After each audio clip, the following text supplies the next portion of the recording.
ओम नमो भगवते वासुदेवाय नमः। संक्षिप्त महाभारत कथा आदि पर्व भाग 5। आज की कथा में अमृत के लिए गरुड़ की यात्रा और गज कच्छप का वृत्तांत तथा गरुड़ का अमृत लेकर आना और विनीता को धासी भाव से छुड़ाना। उग्र श्रवा जी कहते हैं, शौनक आदि ऋषियों, सर्पों की बात सुनकर गरुड़ ने अपनी माता विनीता से कहा, माता, मैं अमृत के लिए जा रहा हूँ। उसके पहले मैं ये जानना चाहता हूँ कि वहाँ खाऊंगा क्या। विनीता ने कहा, बेटा, समुद्र में निषादों की एक बस्ती है, उन्हें खाकर तुम अमृत ले आओ। एक बात का स्मरण रखना, ब्राह्मण का वध कभी न करना, वह सबके लिए अवध्य हैं। गरुड़ जी माता जी की आज्ञा के अनुसार उस द्वीप के निषादों को खाकर आगे बढ़े। गलती से एक ब्राह्मण उनके मुंह में आ गया, जिससे उनका तालू जलने लगा। उसे छोड़कर वह कश्यप जी के पास गए। कश्यप जी ने पूछा, बेटा, तुम लोग कुशल तो हो, आवश्यकता अनुसार भोजन तो मिल जाता है ना। गरुड़ जी ने कहा, मेरी माता कुशल है, हम भी सानंद हैं। यथेच भोजन ना मिलने से कुछ दुख रहता है। मैं अपनी माता को दासीपन से छुड़ाने के लिए सर्पों के कहने पर अमृत लाने के लिए जा रहा हूँ। माता ने मुझे निषादों का भोजन करने के लिए कहा था, परंतु उससे मेरा पेट नहीं भरा। अब आप कोई ऐसी खाने की वस्तु बताइए जिसे खाकर मैं अमृत ला सकूं। कश्यप जी ने कहा, बेटा, यहाँ से थोड़ी दूर पर एक विश्वविख्यात सरोवर है, उसमें एक हाथी और एक कछुआ रहता है। वह दोनों पूर्व जन्म के भाई परंतु एक दूसरे के शत्रु हैं। वह अब भी एक दूसरे से उलझे रहते हैं। अच्छा, उनके पूर्व जन्म की कथा सुनो। प्राचीन काल में विभावसु नामक एक बड़े क्रोधी ऋषि थे। उनका छोटा भाई था बड़ा तपस्वी सुप्रतीक। सुप्रतीक अपने धन को बड़े भाई के साथ नहीं रखना चाहता था। वह नित्य बंटवारे के लिए कहा करता। विभावसु ने अपने छोटे भाई से कहा, सुप्रतीक, धन के मोह के कारण ही लोग उसका बंटवारा चाहते हैं और बंटवारा होने पर एक दूसरे के विरोधी हो जाते हैं। तब शत्रु भी उनके अलग अलग मित्र बन जाते हैं और भाई भाई में भेद डाल देते हैं। उनका मन फटते ही मित्र बने हुए शत्रु दोष दिखाकर बैर भाव बढ़ा देते हैं। अलग अलग होने से तत्काल उनका अधःपतन हो जाता है, क्योंकि फिर वह एक दूसरे की मर्यादा और सौहार्द का ध्यान नहीं रखते। इसी से सत्पुरुष भाइयों के अलगाव की बात अच्छी नहीं मानते। जो लोग गुरु और शास्त्र के उपदेश पर ध्यान न देकर परस्पर एक दूसरे को संदेह की दृष्टि से देखते हैं, उनको वश में रखना कठिन है। तू भेदभाव के कारण ही धन अलग करना चाहता है, इसलिए जा, तुझे हाथी की योनि प्राप्त होगी। सुप्रतीक ने कहा, मैं हाथी होऊंगा तो तुम कछुआ होगे। गरुड़ इस प्रकार दोनों भाई धन के लालच से एक दूसरे को शाप देकर हाथी और कछुआ हो गए हैं। यह पारस्परिक द्वेष का परिणाम है कि वह दोनों विशालकाय जंतु अब भी आपस में लड़ते रहते हैं। हाथी 6 योजन ऊंचा और 12 योजन लंबा है। कछुआ 3 योजन ऊंचा और 10 योजन गोल है। वे मतवाले एक दूसरे का प्राण लेने के लिए उतावले हो रहे हैं। तुम जाकर उन दोनों भयंकर जंतुओं को खा जाओ और अमृत ले आओ। कश्यप जी की आज्ञा प्राप्त करके गरुड़ जी उस सरोवर पर गए। उन्होंने एक नख से हाथी को, दूसरे से कछुए को पकड़ लिया तथा आकाश में बहुत ऊंचे उड़कर अलंब तीर्थ में जा पहुँचे। वहाँ स्वर्णगिरि पर बहुत से देव वृक्ष लहरा रहे थे। वह गरुड़ को देखते ही इस भय से कांपने लगे कि कहीं इसके धक्के से हम टूट ना जाएं। उनको भयभीत देखकर गरुड़ जी दूसरी ओर निकल गए। उधर एक बड़ा सा बट वृक्ष था। बट वृक्ष ने गरुड़ जी को मन के वेग से उड़ते देखकर कहा, तुम मेरी 100 योजन लंबी शाखा पर बैठकर हाथी और कछुए को खा लो।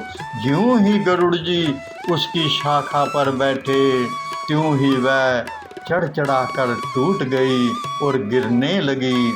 गरुड़ जी ने गिरते गिरते उस शाखा को पकड़ लिया और बड़े आश्चर्य से देखा कि उसमें नीचे की ओर सिर करके बालखिल्य नामक ऋषिगण लटक रहे हैं।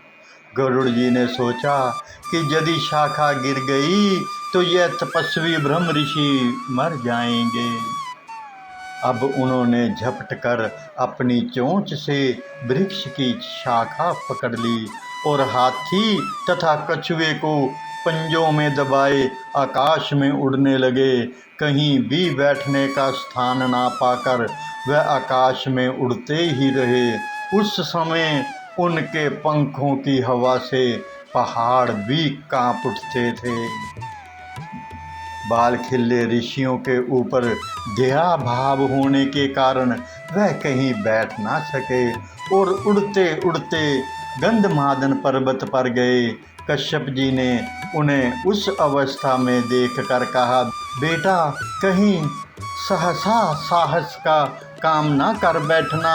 सूर्य की किरण पीकर तपस्या करने वाले बालखिल्य ऋषि क्रुद्ध होकर कहीं तुम्हें भस्म ना कर दे।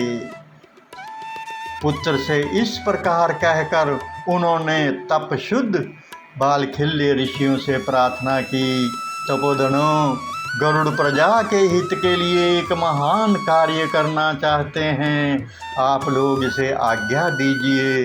बालखिल्य ऋषियों ने उनकी प्रार्थना स्वीकार करके बट वृक्ष की शाखा छोड़ दी और तपस्या करने के लिए हिमालय पर चले गए।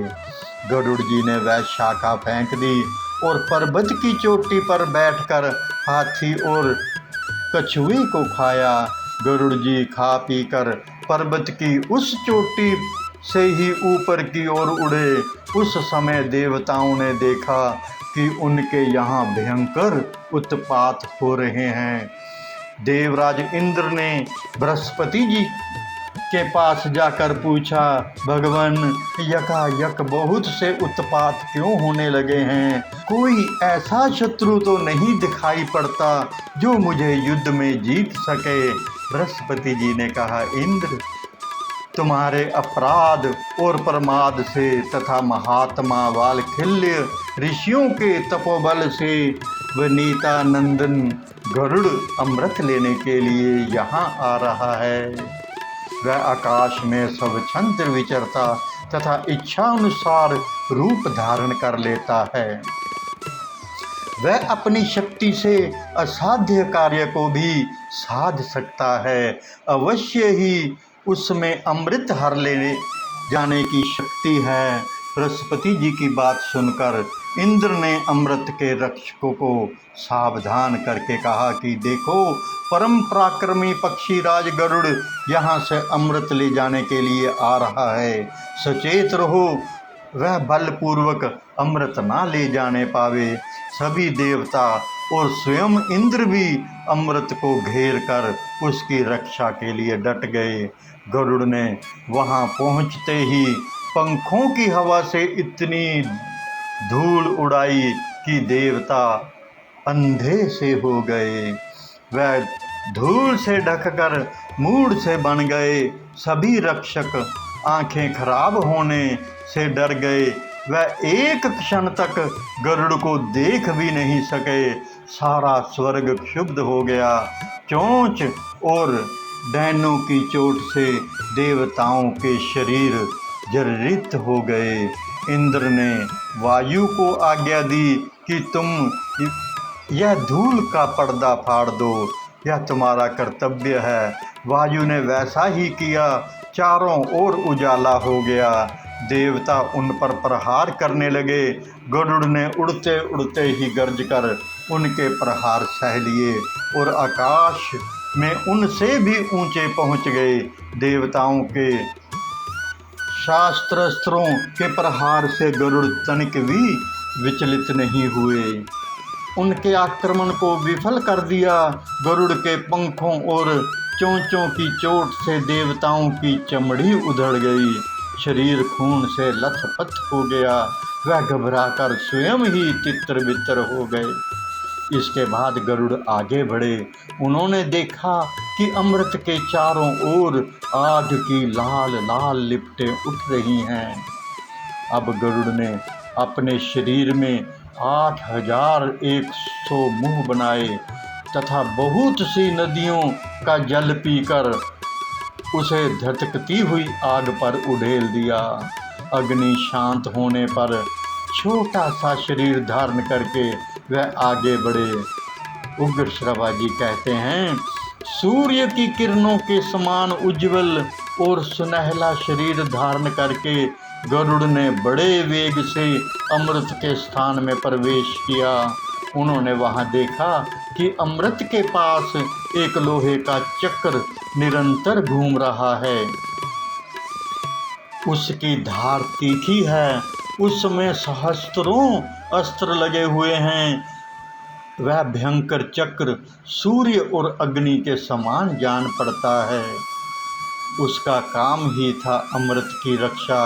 गरुड़ जी चक्र के भीतर घुसने का मार्ग देखते रहे। एक क्षण में ही उन्होंने अपने शरीर को संकुचित किया और चक्र के आरों के बीच होकर भीतर घुस गए। अब उन्होंने देखा कि अमृत की रक्षा के लिए 2 भयंकर सर्प नियुक्त हैं। उनकी लपलपाती जीभों, चमकती आँखों और अग्नि की शरीर क्रांति थी। उनकी दृष्टि से ही वह विष का संचार होता था। गरुड़ जी ने धूल झोंक कर उनकी आंखें बंद कर दी, चोंचों और पंजों से मार मार कर उन्हें कुचल दिया, चक्कर को तोड़ डाला और बड़े वेग से अमृत पात्र लेकर वहां से उड़ चले। उन्होंने स्वयं अमृत नहीं पिया, बस आकाश में उड़कर सर्पों के पास चल दिए। आकाश में उन्हें विष्णु भगवान के दर्शन हुए।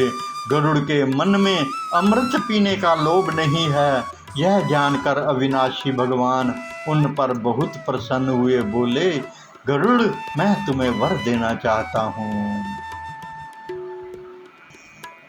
एक विनम्र निवेदन है कि संपूर्ण महाभारत की रोचक एवं ज्ञानवर्धक कथाओं का आनंद लेने के लिए हमारे YouTube चैनल कान्हा सेवा के साथ जुड़ें तथा कथाओं को शेयर कर अपने मित्रों संबंधियों को भी लाभान्वित करें। हरे कृष्ण कृष्ण कृष्ण हरे हरे, हरे राम राम राम हरे हरे। जय श्री कृष्ण।